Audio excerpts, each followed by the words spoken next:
a very easy little box. It gives you the concentration of the different gases. Where? Inspired air. You know what inspired air is? It's the air in this room. Are you all with me? So the air in this room I just gave you is roughly what? 21% oxygen and 0.04% CO2. You all with me? Probably it's a little higher in this room. You know why? Why do you think CO2 is a little higher in this room? Because there's a lot of people here. Say it again? Because all the people here. Yeah, all of you are exhaling what? CO2, and I got the door closed, am I right? So if I came in here and I measured the CO2 in here, it would probably be higher, but not that much, okay? Because it's a big room. Now, the next one, you gotta think. Alveolar air is only 14% oxygen. Why? Well, I'm gonna do a picture.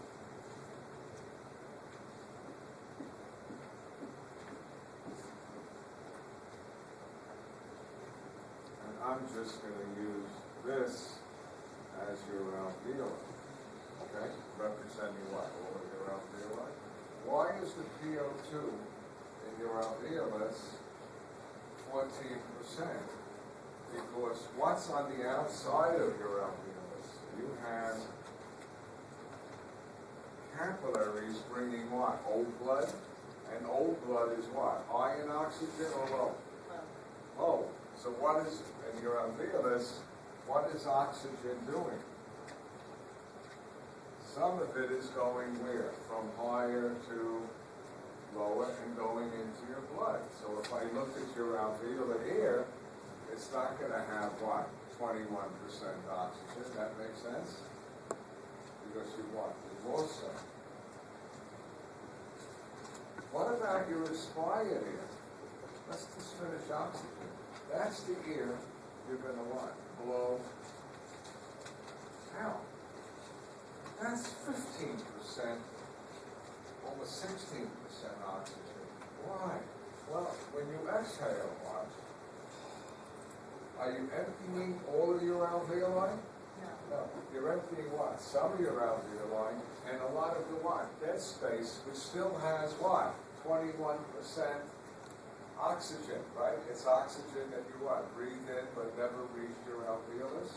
So you get a mixture of what? Dead space here, right? Plus the air from some of the air from your alveoli. Does everybody understand that? Does that make sense to you?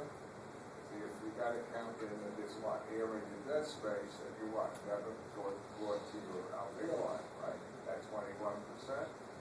So when you exhale, you what? Blow it out in your dead space with what? Some of the old alveolar air. Okay? CO2 works the same way. The inspired air is 0.4%. But God, look at it in the alveolus. Why? Because here is your old blood coming by, which has a high CO2. Where is that CO2 going to go? It's going to go where? From higher to lower, right? You just brought in what? Fresh air?